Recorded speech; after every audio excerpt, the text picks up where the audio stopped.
Subscribe now and press the bell icon. Never miss an update.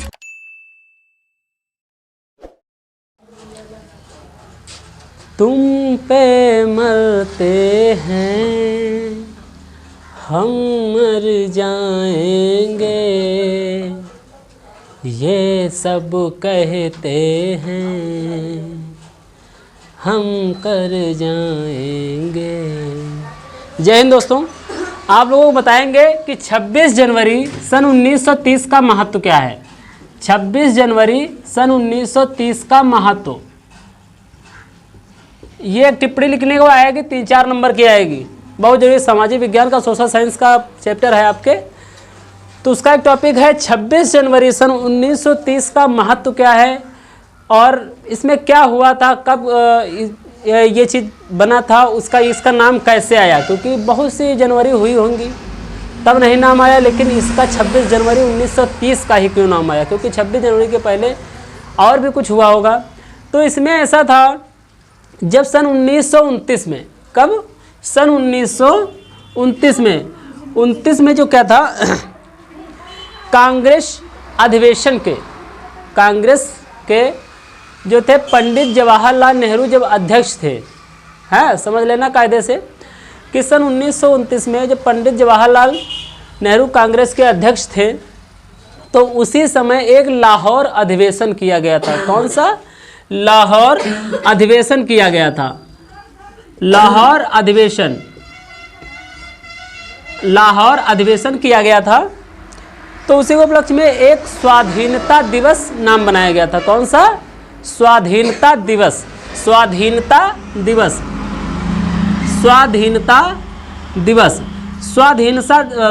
दिवस का अर्थ क्या होता है? स्वाधीनता दिवस का ये अर्थ होता है कि हमको स्वाधीन होना है, हमको आज़ाद होना है। इसके लिए एक मार्च निकाला जा रहा था, इसके लिए मार्च निकाल रहे थे अपने भारतीय लोग। और जब हमारा देश ब्रिटिश सरकार के मतलब गुलामी में था, ब्रिटिश सरकार का हमारे ऊपर शासन चल रहा था, ये उस समय की बात है, सन 1900। क्योंकि आपका देश कब आज़ाद हुआ? सन 1947 में, 15 अगस्त सन 1947 में देश आज़ाद हुआ था। और इसमें क्या हुआ है कि 26 जनवरी 1930 का महत्व यही है कि 26 जनवरी 1930 को ये मार्च निकाला गया था। 26 जनवरी 1930 को ये महत्व निकाला गया था मार्च, जो कि स्वाधीनता दिवस के नाम से नाम दिया गया था। ठीक, तो इसमें बहुत से नेता लोग शामिल रहे, महात्मा गांधी हो गए और इत्यादि तमाम लोग थे, जवाहरलाल नेहरू हो गए, बहुत से लोग थे इसमें शामिल थे। तो 26 जनवरी को मार्च निकाला गया। तो 26 जनवरी का महत्व इसलिए आता है कि आपका जो इंडियन कॉन्स्टिट्यूशन यानी भारतीय जो संविधान था, वो भी 26 जनवरी को ही लागू किया गया था। अब यहाँ पे प्रश्न ये उठता है कि 26 जनवरी को ही क्यों लागू किया गया था, है ना भाई? लागू करने का मतलब है पहले भी, क्योंकि 2 महीने पहले बन चुका था। आपका पता होगा आपको संविधान कब बना था? 26 नवंबर सन 1949 को आपका संविधान बन चुका था। 26 जनवरी सन 1949 को आपका संविधान बन चुका था। और इसको बनाने वाले कौन थे? इसमें कितने सदस्य थे? संविधान को बनाने के लिए संविधान सभा के जो सदस्य थे, कितने लोग थे? 299 सदस्य थे। उसमें से महत्व मेन कौन थे? Doctor Bhimrao Ambedkar, doctor B are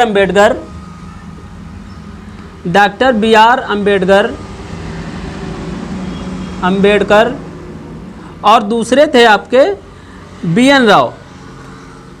Rao. कौन थे? बी.एन. राव। ठीक, ये लोग महत्व थे इसमें।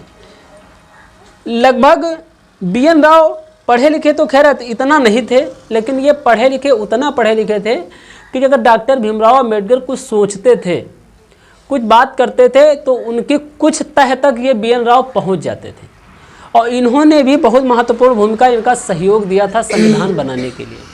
सारे नियम कानून जो भी बनाने के लिए इन्होंने बी.एन. राव का भी बहुत महत्वपूर्ण स्थान रहा है। लेकिन ये क्या थे? ये अध्यक्ष बना गए थे। तो मेन कौन माना जाता है? निर्माता कौन है? डॉक्टर बी आर अम्बेडकर, क्योंकि ये मेन थे और बी.एन. राव इनकी हेल्प करते थे। बाकी 299 सदस्य थे, लेकिन उनका कोई खास रोल नहीं था। वही है, चार उठे उधर चाय पीने चले गए टपरी पे, उधर कचौड़ी खाने चले गए, पकौड़ी खाने, मतलब फफड़ दलाली वाला काम था। कोई काम नहीं करता था मेहनत से, लेकिन काम करने वाले मेहनत से दो ही इंसान थे, वो थे डॉक्टर B.R. अम्बेडकर और B.N. राव। तो B.N. राव को क्यों साथ रखते हैं? क्योंकि डॉक्टर भीमराव अम्बेडकर की सोच और उनकी सोच कुछ मैच खा जाती थी और वो थोड़ा उनके लेवल तक पहुंच जाते थे। कौन? B.N. राव। B.N. राव उतना पढ़े लिखे तो आप नहीं कह सकते कि जितना पढ़े लिखे डॉक्टर बाबा साहब डॉक्टर भीमराव अम्बेडकर थे उतना ये पढ़े थे, उतना नहीं पढ़े थे, लेकिन हाँ इतना ज़रूर पढ़े थे कि उनकी भावनाओं को, उनकी बातों को समझ जाया करते थे, तो उन पर ये चर्चा कर देते थे, है ना। तो ये B.N. राव ने जब 26 नवंबर सन 1949 को संविधान लागू हो गया, तब बन के रेडी हो गया, तब लागू करने की बात हुई कि लागू इसको कब किया जाए। तब जाकर के बताया गया कि इस दिन हम लोग लागू करते हैं जिस दिन हम लोग स्वाधीन हुए थे। स्वाधीन होने के लिए हमने मार्च उठाया था, स्वाधीन होने के लिए हमने झंडा उठाया था, स्वाधीन होने के लिए हम एक बीड़ा उठाया था जिस दिन, उसी दिन क्यों ना इसको लागू किया जाए। तो सब लोगों ने कहा हाँ ठीक है, ये भी बात सही आपकी है कि जिस दिन भाई हम लोगों ने कि स्वाधीन होने के लिए बीड़ा उठाया था, जिस दिन हम लोगों ने मेहनत की थी, जिस दिन मार्च निकाला था, उसी दिन लागू किया जाए। और ये 26 जनवरी 1930 से एक त्यौहार के रूप में मनाया जा रहा था परिपूर्ण। हर 26 जनवरी को ये लोग बाहर निकलते थे और स्वाधीन होने के लिए नारे लगाते थे।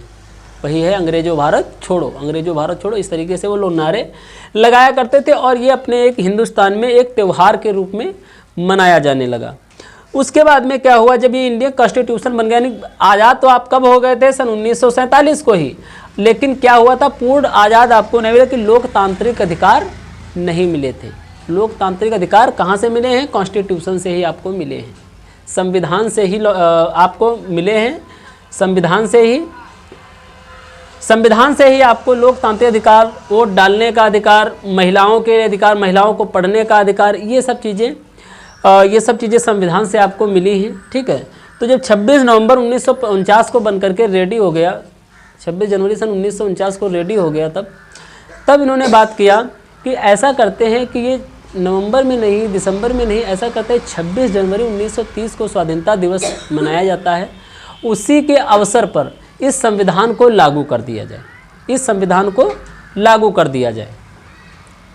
तो संविधान को लागू कर दिया गया सन 19, तो सब लोगों की सहमति के अनुसार क्या हुआ कि उसी दिन 26 जनवरी सन 1950 को पूर्ण तरीके से हमारा देश आज़ाद माना जाने लगा। 26 जनवरी सन 1950 को आपका संविधान लागू हो गया और पूर्ण तरीके से आप लोग आज़ाद जाने लगे। और ब्रिटिश ने क्या था, ब्रिटिश का शासनकाल ख़त्म हो गया। ख़त्म तो हो गया था 1947 को ही, लेकिन पूर्ण तरीके से ख़त्म कब हुआ? 1950 में। तो यही था कि ब्रिटिश शासन जो था, तो हमारे लोग बहुत परेशान हुआ करते थे, बहुत लोगों को, हम लोगों को तंग करते थे, दंड देते थे। कोई गलती होती, पढ़ने लिखने का अधिकार ज़्यादा नहीं था, उच्च वर्ग जैसे उच्च जो अमीर धनवान हुआ करते थे उनको पढ़ाते थे, और पढ़ाते भी उतना ही थे कि वो छोटी मोटी नौकरी कर सके, बस बाबूगिरी कर सके, छोटा काम देखभाल सके। ऐसा कोई नहीं देते थे कि वो बड़ा बन जाए, बड़े कोई पद पर पहुंच जाए, इतना नहीं पढ़ने देते थे, इतना वो नहीं पढ़ने देते थे कि कोई बड़ा अधिकारी बन जाए कि बाद में हमारे ऊपर धाक जमाए। कोई नियम कानून थे, क्योंकि इतना पढ़े थे भारत के लोग कि बस काम देख सकते थे, कोई नियमों में परिवर्तन नहीं कर सकते थे। ये ब्रिटिश काल की बात है कि नियमों में कोई परिवर्तन नहीं कर सकते थे। तो ये जब चालू हुआ कि 26 जनवरी 1950 को जब संविधान पूर्ण तरीके से लागू हो गया, तो हम लोग क्या पूर्ण तरीके से स्वतंत्र हो गए, पढ़ने लिखने का अधिकार, वोट डालने का अधिकार, लोकतांत्रिक हो गया पूर्ण तरीके से, और हर चीज़ अच्छे से चलने लगी जो आज तक चलती चली आ रही। लोकतंत्र आपका क्या है, बहुत ही महत्वपूर्ण, बहुत ही आपकी मजबूत ताकत है ना। ये लोकतंत्र में आई है बात, लोकतंत्र में ये बात आई है। और यही चीज़ था 26 जनवरी 1930 का, यही मेन महत्व था कि स्वाधीनता दिवस के नाम पे मनाया जाता है। जय हिंद।